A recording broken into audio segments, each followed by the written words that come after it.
Brace yourself, boy.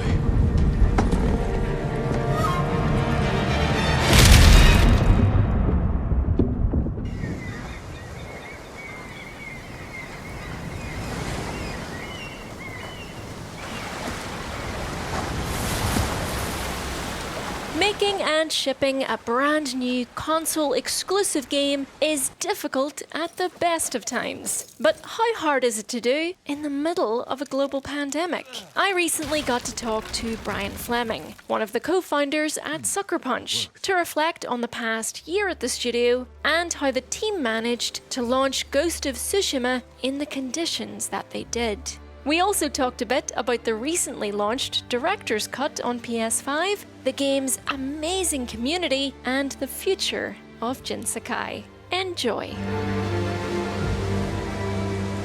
Where was development at the time that the pandemic kind of really started kicking into gear? So we went home in March, middle of March last year, and the game was certainly not done. Mm-hmm.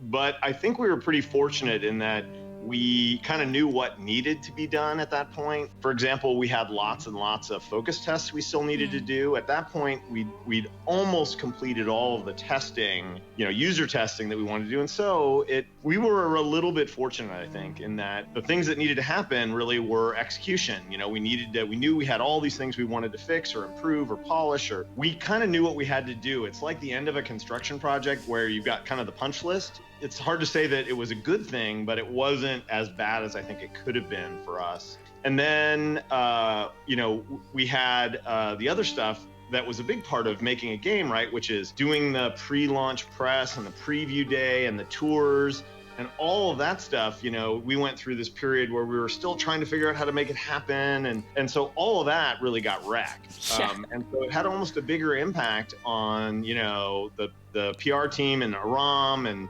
all of them than it did in a weird way on the game itself. It was really about how are we going to do the messaging. Yeah. Did that take the wind out of the sails a little bit? Because I always imagine like that sort of portion, it's all about building hype, right? So it must be, Yes. in a sense, a little bit of, a bit of a reward for the years of hard work that have been done previously. So it must have been hard to kind of have to skip all that in a way.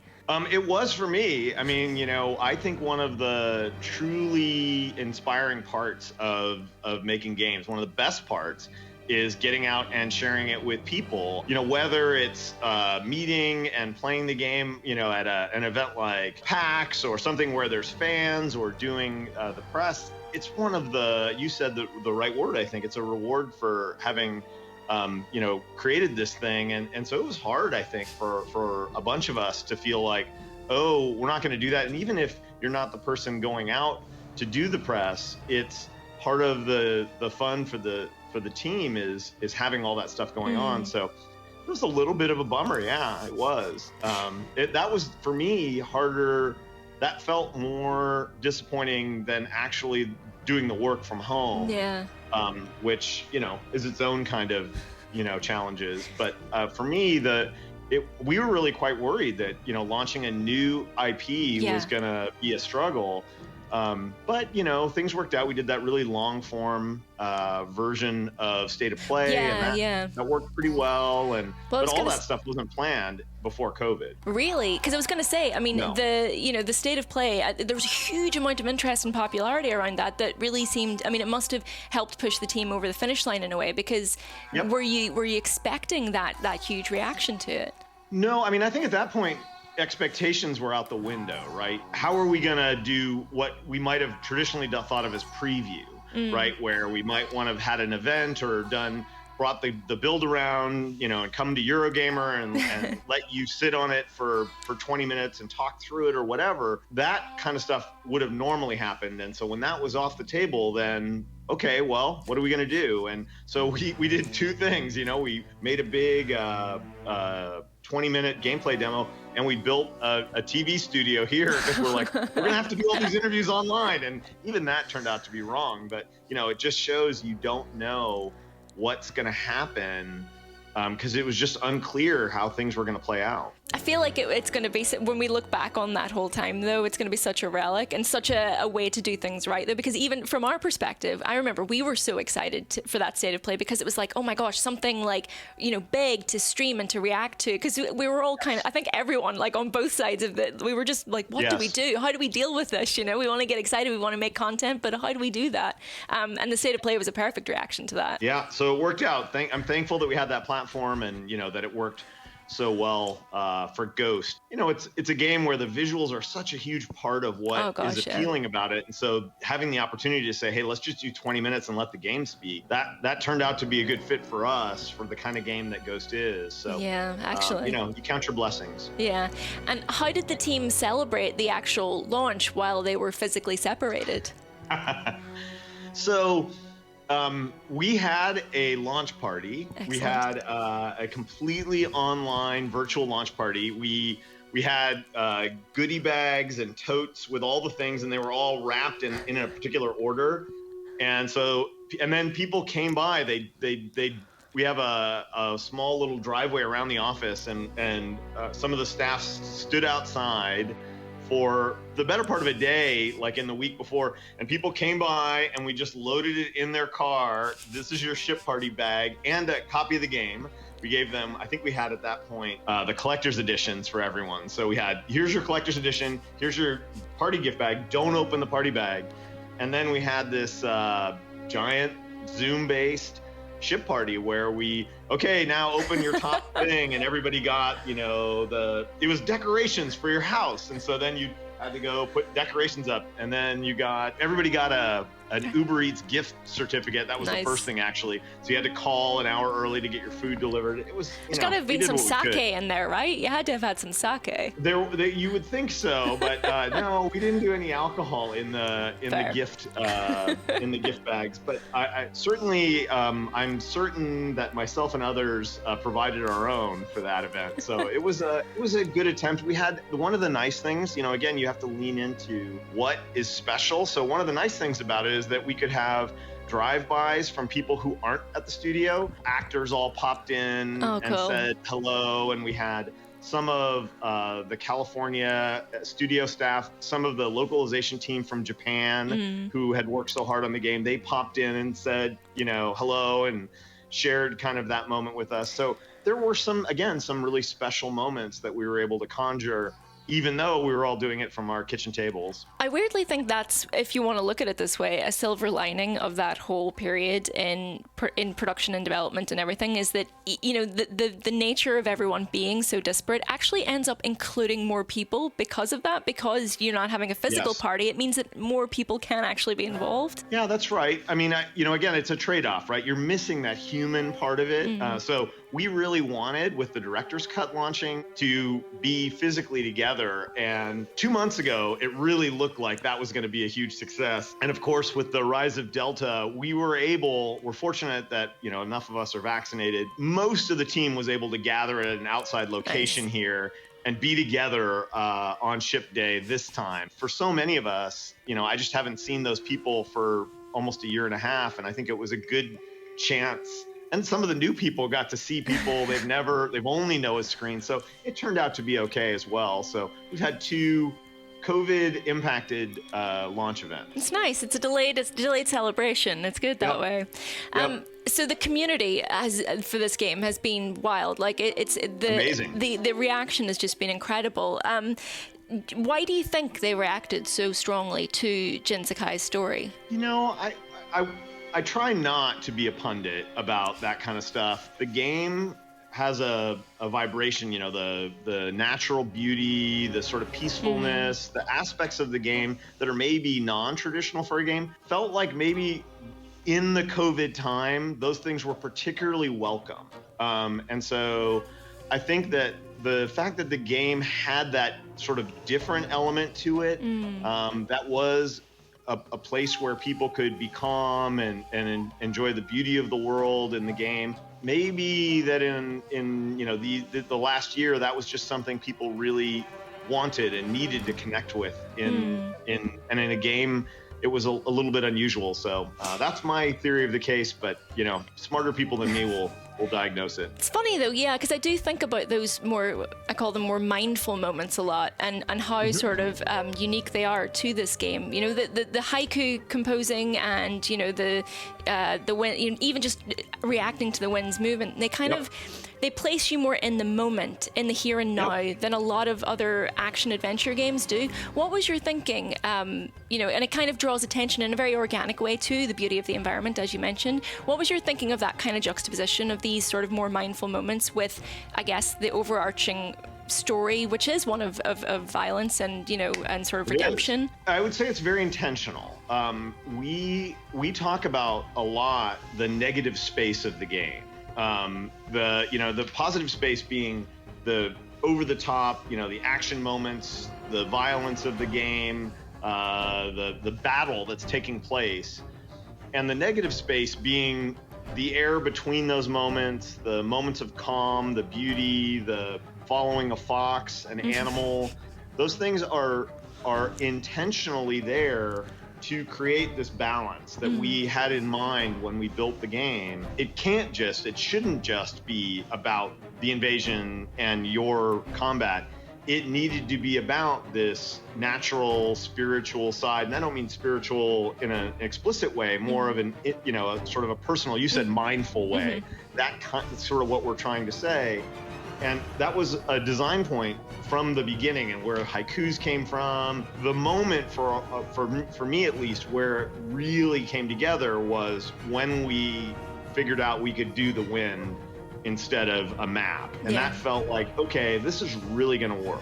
It's not to say that there weren't skeptics here at the studio when that idea sort of came up, but you know, certainly the creative directors and some of the project leads, we were like, oh my gosh, this is going to work. I mean, we don't even have it implemented yet, and now we know where we're going with that sort of tone of the game in these other moments. What have been some of your favorite community interactions since launch, or favorite things the community has done with the game's legacy? There's sort of an unending stream of, you know, amazing stuff that happens.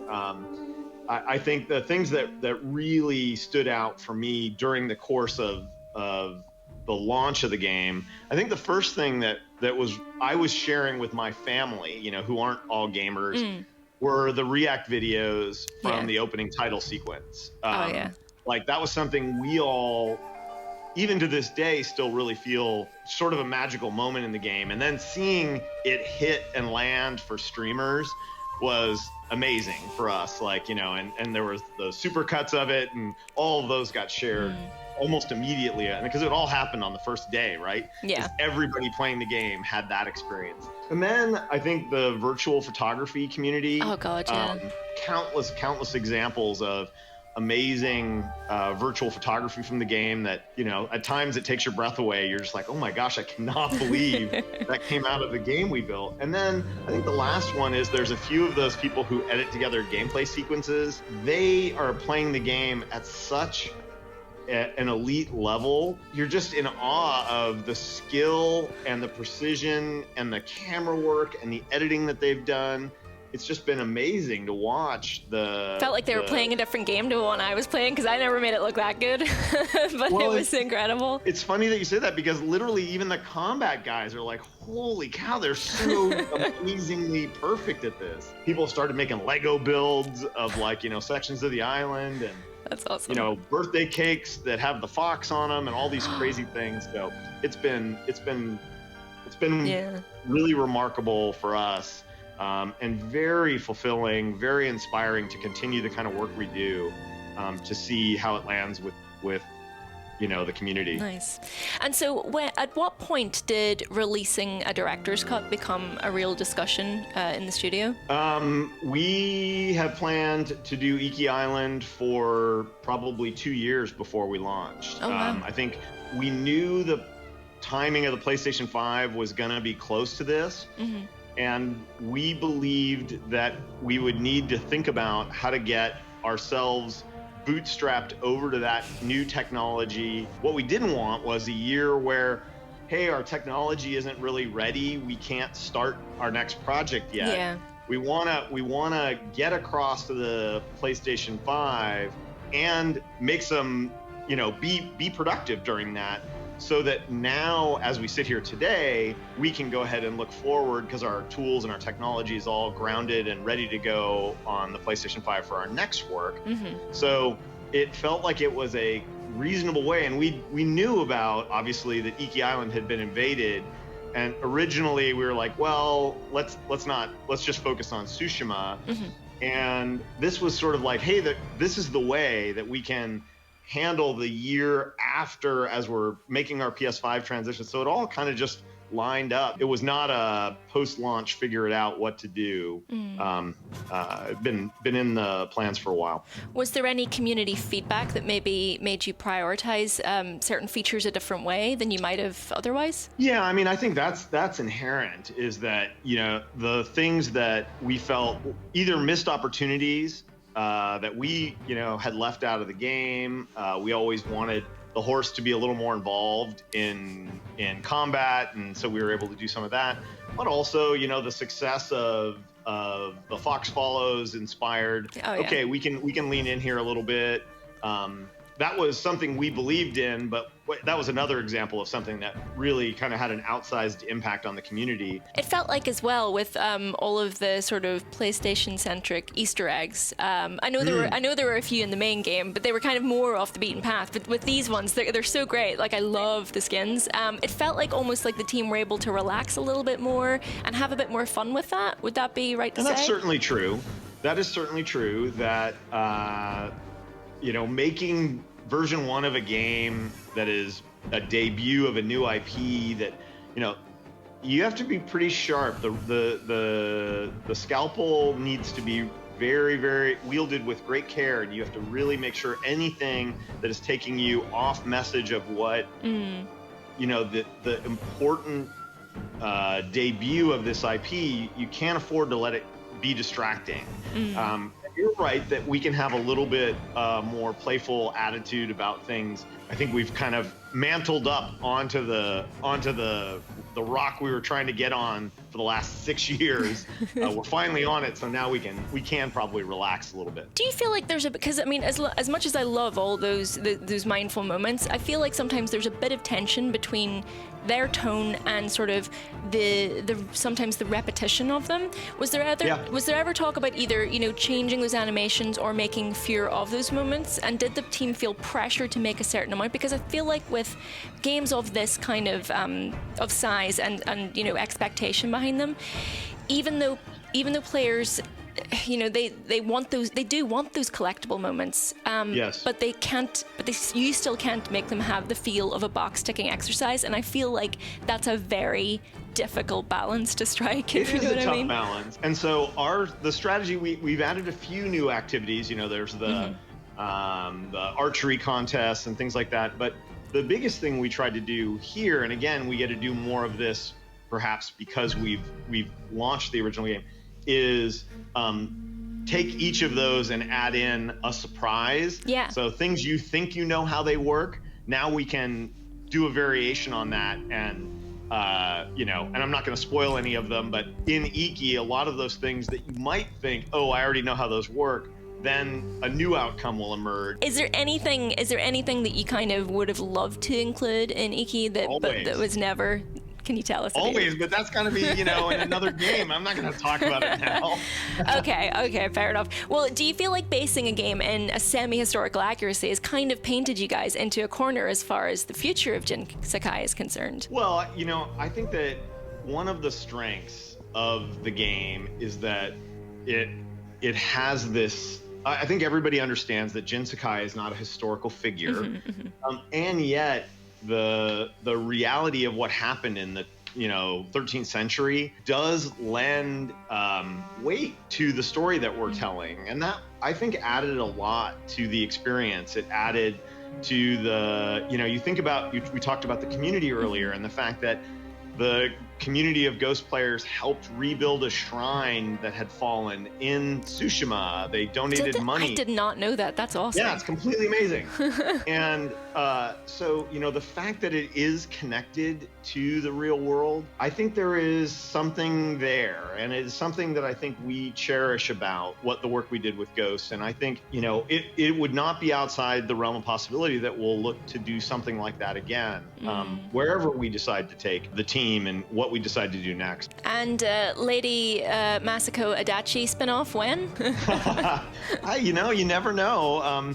She's, for a lot of people, one of their favorite characters. Her story, the story of Ishikawa, the story of Tenzo, all these stories are the fun part for us about making these games, that you take this really very serious historical situation, but you tell it through the lens of people. You tell it through the lens of these characters that you get to know, you get to care for, you get to understand how they impacted Jin, and how his father had relationships with them. All of those things are human and interesting, and that to me is what we love doing, and we just want to keep doing it. So whether it's Masako or somebody else. I just want more bloodthirsty bisexuals. That's just a personal thing of mine.